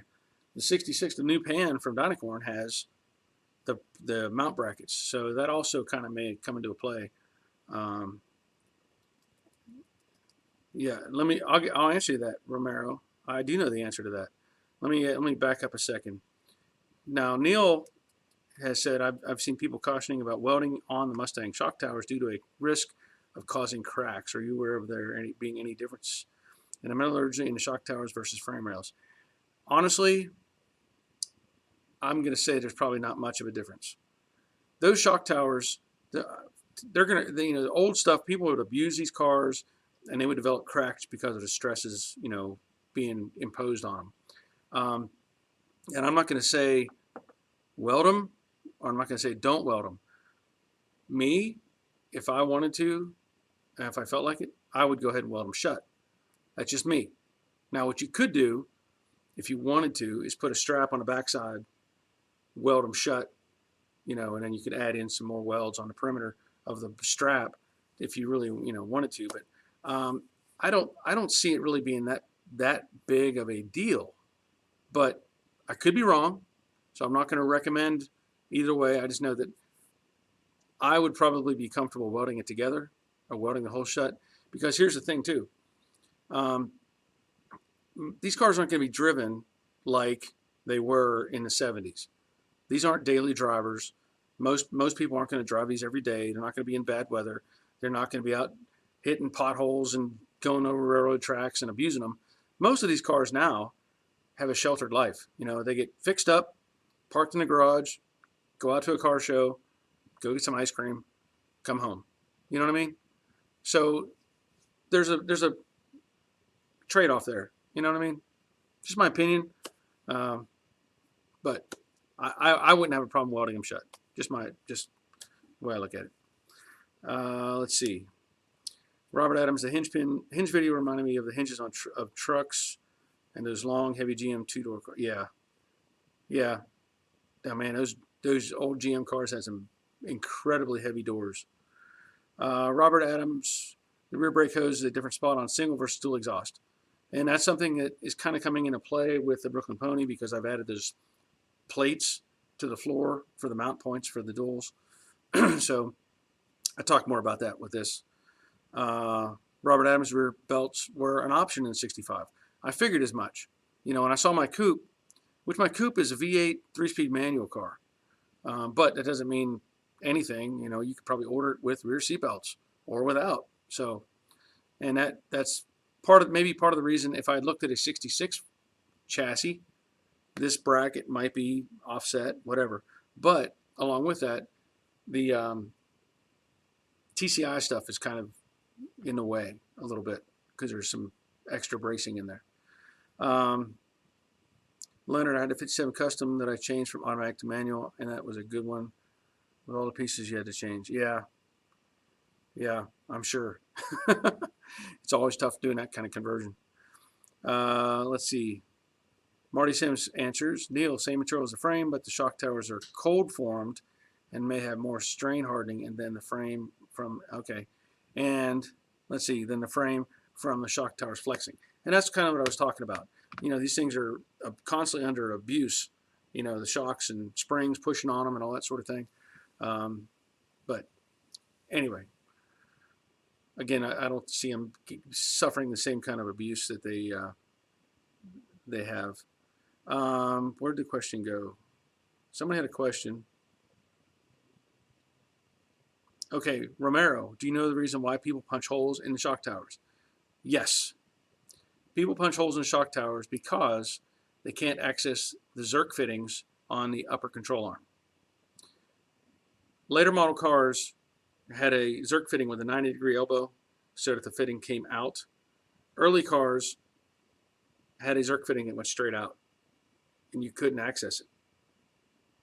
Kind of silly. So what they did is they would burn a hole in the tower so they could put a grease fitting, grease the upper control arm. I think when I did the Jade Mustang, I may have pointed that out. Jade had those holes cut in, and I made plates and welded them shut. And when I put in the upper control arms, I have 90-degree Zerk fittings so they can be greased. Now, honestly, again, I go back to the idea of how often you drive these cars. How often is somebody going to re-grease those fittings? Anymore, I'll bet never. You know what I mean? they're driven on Sundays or Saturdays and taking the car shows. Most people aren't going to go out of the way to grease up those fittings. They should at some point, but most people aren't. All right, what else we got? Marty Sims welding basically anneals the base metal around the weld so you can have more cracking due to softening next to the weld. Yeah, you're right. Let's see. Tyler, rear belts were probably an option. 65, yeah, 65 convertible. No, yep. Bert, would have been easier to swap out the Zerk. Yeah, but you know they were just trying to keep it simple. So, and in that time period, it was just I want my car to be greased. Here's what I do, and then take a torch and just. Or I've seen some that were actually done really clean, where they cut a hole with a hole saw, just nice and clean. But most of them were just butchered holes. Yeah, exactly, Robert. And I'm there's many of them. You know, it's almost rare, I think, to find one that's not been modified. I've seen plenty of Mustangs, even up into I've seen at car shows, you know, like a 69 and 70 that had a hole cut in the tower, and I was, you know, it's like nobody ever figured that out. You could just change out the Zerk fitting angle. Let's see, Wade, you could size those shock tower holes the same as floor pan and put the rubber floor pan plug in it. That's true. You could do that. You know, I mean, there's plugs out there that are probably fit, you know, that are close to that size. You could probably get in those just to clean it up, make it look nice. Or as I said last week, what was it? I think it was last week. I talked about the Z-Bart company, where they would cut holes in your doors and spray some goop in there for rust prevention, and then put a little plug on over you know, fill in the hole. So maybe you can find some old Z-Bart plugs and plug it up. Let's see.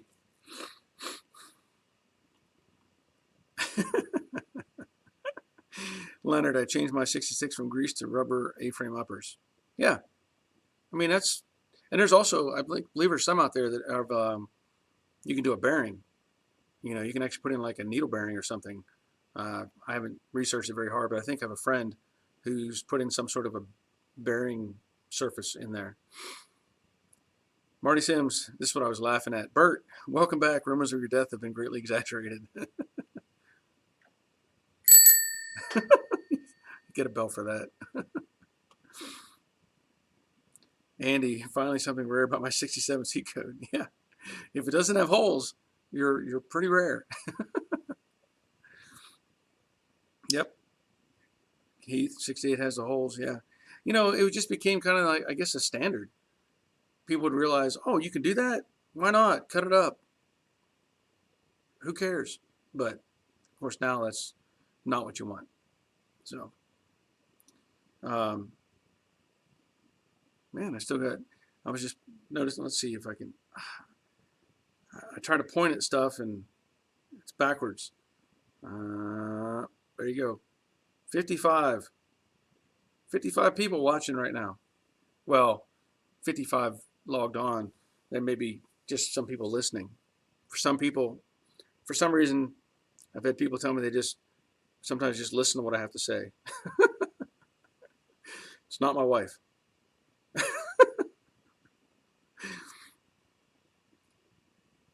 I guess in some ways it's kind of like a podcast, you know, which I did that podcast with for a Mustang group, Mustang guy. I don't remember the name of it, but he's had several podcasts. In fact, let's see. Well, now I'm getting some. Dr. Ozzy, okay, yep, never say much. Robert Adams, like drilling holes in plastic fender wells to get the rear plugs on V8s. There you go. Yeah, that's true. Kane's Garage. Speaking of shady deals, first Stang I bought, I thought I got a good deal. After I got it home, I found out someone just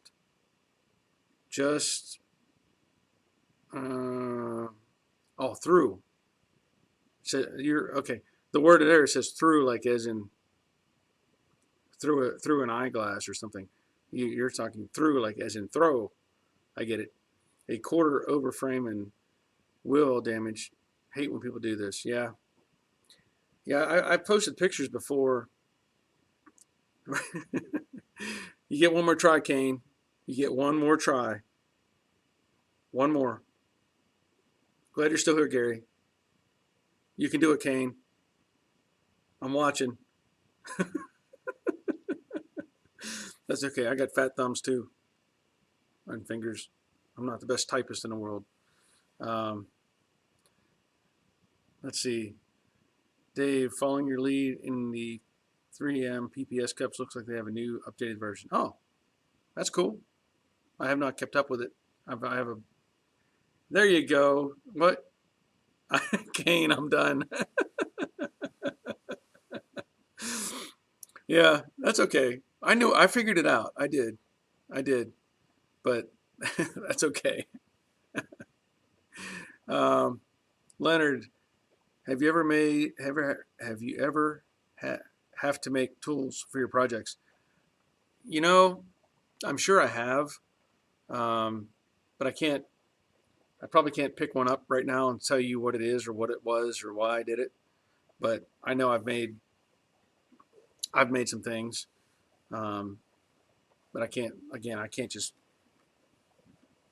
kind of got me off in left field on that one. But I know I have. Like I used to make my own. I've made not for this Mustang stuff, but I made a simple camshaft installer one time. You know, just welded a washer onto a piece of 1 inch square tubing and drilled holes so I could snake in a camshaft. I know they sell them now, but I think I actually did a video on that years ago. I did a video, I think, on the camshaft tool that I made. Um, there's been other things that I've put together, but you know, I think I showed last week the homemade vice grip deal. That's a vice grip slide hammer that I used on the hinge pins. Um, that's very handy. But let's see. King Custom, my uncle is going in the car races. Okay. Joanne, what tool did you use to straighten out dents in frame rails? Um, you know, it depends on. There's different ways you can do that. Like if you go back to the Mystique video, when I put in the floor pans, the frame rail had been beaten up where the jack people had put a jack under it, and I just got in there when the floor pan was out and just hammered it out. You know, got it as straight as I could. I've done other things where I've taken basically using kind of the slide hammer and doing weld in, weld on. This is an old slide hammer trick, whatever. In fact, on the Mystique car, if you go back, no, that was a spot puller. I fixed the trunk lid with a spot dent puller. But I'll say this, at the body shop, when I used the frame machine to pull out all kinds of stuff, I would weld on a tab very similar to this bracket, you know, not at the angle, but maybe straight with a hole in it, and weld it onto, you know, the damaged area, and then take the frame machine and pull on it with a chain and a hook and pull that panel out and then cut off the tab. So if you had some damage to it, if you could access it, you could weld on something like this slide hammer. You know, you might have to modify some things to make it work. Hook up the slide hammer and just snatch it, and it'll pull. It will pull out dents, and, you know, and then play with it. You know, grind off the material, kind of hammer on a little bit. You just kind of gotta experiment, but that works. I know that works. Um, let's see. Nathan, would you happen to have a measurement from the front of the floor supports to the radiator support? Not on me. I don't know. I could probably come up with something front of the floor supports to the radiator support. That's a tough measurement to make, you know, because you got and on the Brooklyn Pony, it's got the Mustang 2 suspension hanging down, so that kind of interferes with that perspective. But, and of course, that car is all, you know, custom, so I can't say if that's going to be the answer you're looking for. But I don't know. I might be able to come up with something. I don't know. Leonard, my body shop teacher made me a left-handed only tool. Yeah, I could see that. I don't know what that would look like. Well, I can't envision a left-handed tool, um, body tool, but that's good.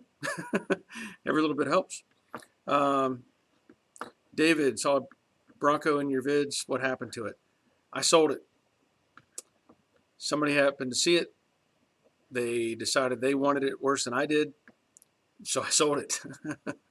I just figured, why not?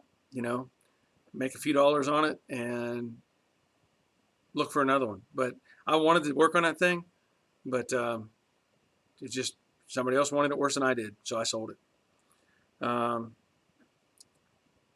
Let's see, James, ballpark price rear frame rails replaced 65 Mustang, both sides, about 12 inches from the shackle.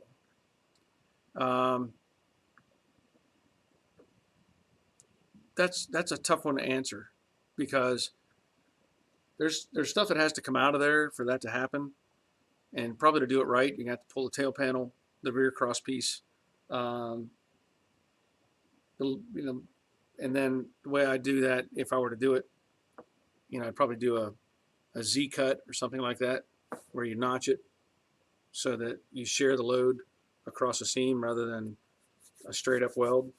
Because a straight weld like that on a frame is going to have problems. But if you cut it down halfway back, several inches, and then down, it creates more of a plane this way, which is better. Um, I don't know.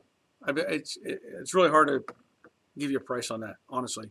I don't know what the material costs are for those frame rails offhand, and I mean I wouldn't. And it depends on how far apart it is. You know, is it still have a floor pan in it? What's there? I'm just gonna I'm gonna say anywhere from $400 to $1,000. It's a big ballpark. Sorry, I really can't narrow it down much more than that. Oh, Nate, yeah. Well, I might be able to come up with something off the Jade, but I might. But again, I replaced the floor supports on that, so there could be some variance on the actual measurement. But I did replace those. Let's see. There you go. Let's see. Any future work on a basket case Camaro? I'd like to. I really do. I want to finish that car, get the body done. I don't know when. I'm plugging away here and taking care of things on the Brooklyn Pony and a little bit on Jade. But I still want to build that Camaro, at least get the body, together, and probably just sell it the way it is at that point. But yeah, about all I can tell you. Let's see.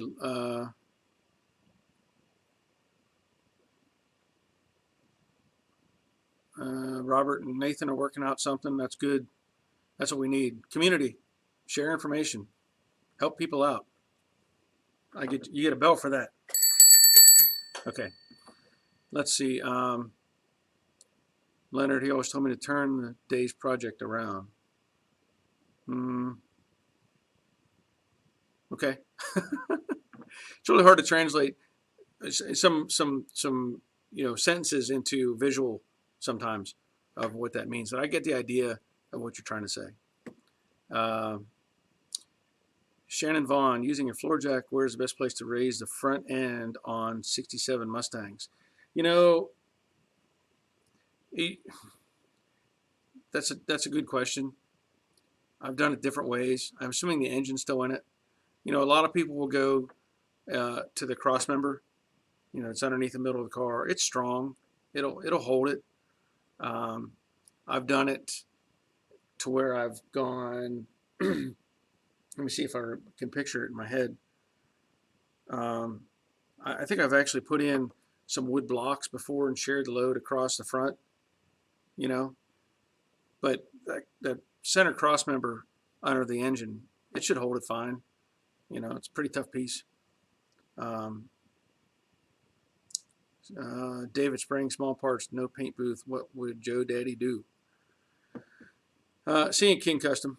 Um, well, no paint booth. How small are the parts? And what are you trying to do for a goal?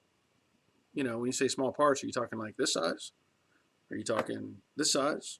You know, um, I think an easy thing to do would be, depending on what you're looking for finished, you know, end result. If you're doing actual spray gun or spray can, I've seen people use an over like a big cardboard box, you know, and just hang. You could hang a part inside the box and spray it. You know, wear a respirator, something like that. I've seen people use plastic and build a framework out of plastic, like on take a table and build a wooden, you know, simple wooden frame around it and have plastic inside it to help keep everything contained. You know, it's kind of hard to give you an easy answer on that, but by all means, wear a respirator and you know, try to be creative. Some sort of a box works good. Um, David Baker, brackets, engine brackets. Yeah, I mean that's. I'm sitting here trying to envision the underside of the car, and I'm distracted because the Brooklyn Pony on the lift over here, you know, it's got that TCI suspension, so it's got that big heavy chunk that I welded in. But yeah, all right, Gary, see ya. But yeah, the engine brackets um, is a good point. Yeah, if I had the 68 sitting here, it'd be easier for me to look at, but I don't. But anyway, Leonard, my spray booth is a Sears tool shed. That works. That works. Keep it contained. But like I said, I've seen other people use a bench, you know, build a plastic box, use some wood strips, build a framework. You know, it depends on the size and what you're really trying to get. Yeah, a shed makes for a good small paint booth. Yeah, I mean, you just gotta kind of envision, you know, some things like that. I would think if you had access to a big cardboard box like a dishwasher, you know, came in, that would work. Robert Adams, a cheap 10 by 10 pop-up canopy with sides. There you go. There's a spray booth. You know, you get those at Harbor Freight, pretty cheap, and that would contain it. You know, again, I go back to the idea of: are you talking something this big? Are you talking, you know, 3 feet?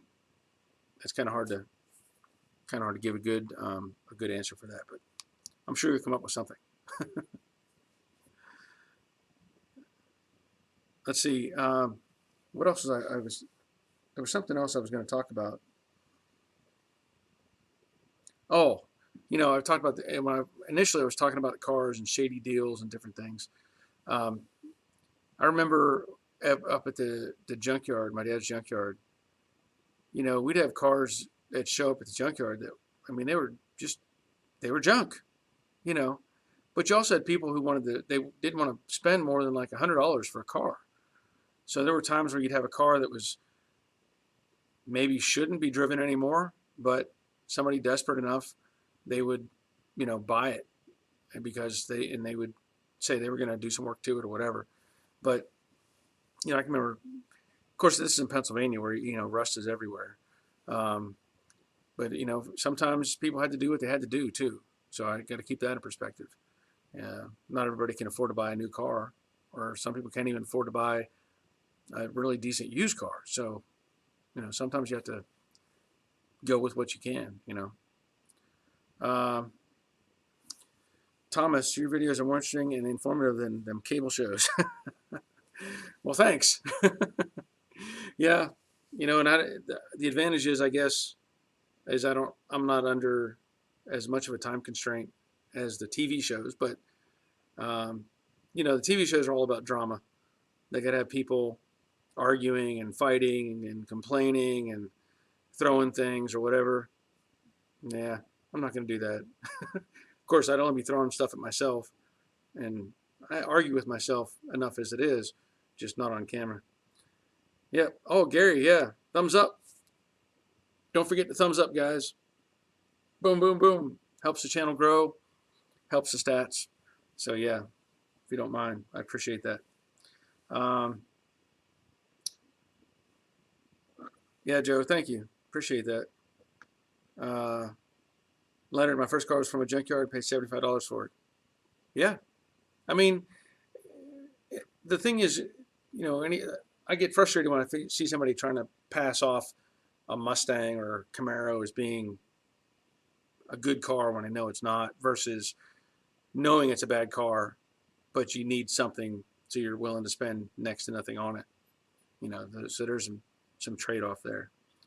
Um, David, learning so much from you, sir. Thanks for sharing your brain. Well, thank you for wanting to listen to what I have to say. um, let's see. I don't know how. It looks like just a bunch of letters. JFix. Oh, JFix. I'm restoring a 67 Firebird that is rusted out. Your vids help. Yep. Cool. That's good. I mean, and I've said it before, with the internet and the broadening of information, or the sharing of information, and how much it helps people that are in a little garage in Romania, Christian doing his 67 in his garage is just barely big enough for the car to fit in, but here he is getting information from my channel and other channels, and all this cross information is just awesome. And so, here, um, you know, learning how to do things that you would never probably experience otherwise.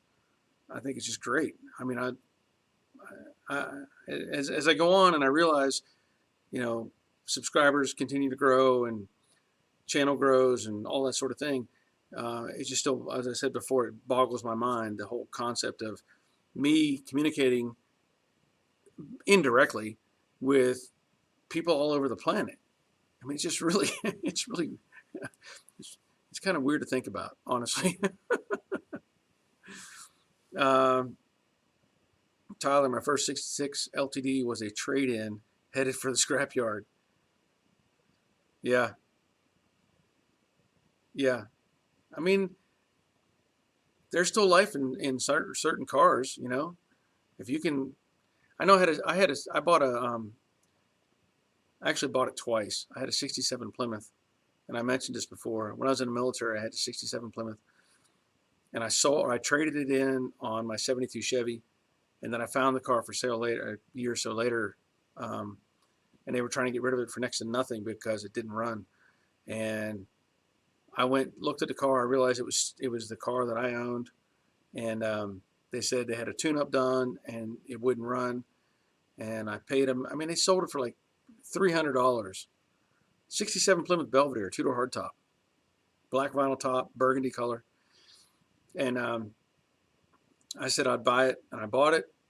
And I pulled out the spark plugs, and I think 5 of the spark plugs, the electrode was touching the center post. And I straightened them all out, checked the timing, fired it up. And they all looked at me like, what? I fired it up and drove it out of there. So sometimes you can get a deal on them. Yeah. Yeah, 7-liter. Yep. Yeah, you were using some German lighter. Some German, I don't know. I don't speak German. Danny's still late to the show, but thanks for being here, teaching us all some tips and tricks. Yeah, I'm glad you're here. At least you're here. I mean, I'm getting close to the 2-hour mark, and that's getting where I'm starting to get tired, and need to go in and chill out and hang out with my wife. Yeah. Anyway, some more tea. Okay. Looks like I still have 54 viewers on here, and I think I am going to have to call it a night. So if you're listening, and you enjoy this stuff, like I said earlier, throw a thumbs up on the video. I'm sure if you're here, you already subscribed to the channel. It's not likely you just stumbled upon my channel. Um, but leaving comments and all that sort of thing, and that goes with all the videos. If there's uh, you know, leave a thumbs up, leave a comment. All that stuff helps with the process of getting the channel growth and being seen and put out, and it just helps with the channel. And so I appreciate everybody being here. And as I mentioned earlier, I have a limited number of these hats, $26 anywhere in the continental U.S. and I'm going to do through PayPal. So if you want to send me an email or something like that, or contact me on Facebook, we can figure that out. If I sell at all of these, and I have black as well. I have more black than I do green. I think all the greens are probably spoken for already, but if I get these sold, I'll order another batch and we'll go from there. Um, and what else was there? Oh yeah, if you're interested, and it was brought up earlier, in the conversation, ask about my other channel. If you want to go check that out, it's Joe Daddy's Workshop, and that is stuff that's not car. Just put it that way. So it's like I'm playing with the TIG welder right now on there. I've got repair videos for small engines, doing a review on my lawnmower, some home stuff. I just wanted to keep that separate. So if you would go check out that channel, and you can subscribe there as well. I don't have nearly as many videos. I think I've got like 30 some videos on that channel. I started a year ago in hopes of getting it up over 1,000, and I think I'm at like 910 on the subscribers right now, and hopefully that'll continue on. But anyway, that's going to be it. I can feel my voice is drying out, struggling with it, and yeah, Leonard, cool. So, yep, you're welcome, Shannon. Thank you, Neil, for being here. Dave, Tyler, great to have you on here. But I'm going to call it a night. And let's see, first time tuning in, live stream, enjoyed it. Yep, glad you're here, Resto. So, like I said, thumbs up, all count. Appreciate it. So, I'll do this again next Monday, probably at 7 o'clock as well. Just a side note, if you've watched this long, I'm going to let you know I'll be in Colorado this coming weekend for a Mac Tools event. I have a friend who's a seller, and he invited me to come out there with him. So I might do a video on some Mac Tools. I don't know yet. We'll see how it goes. But anyway, I'll be out there over the weekend. So I want to thank you all for being here. Have a good night, and until next time.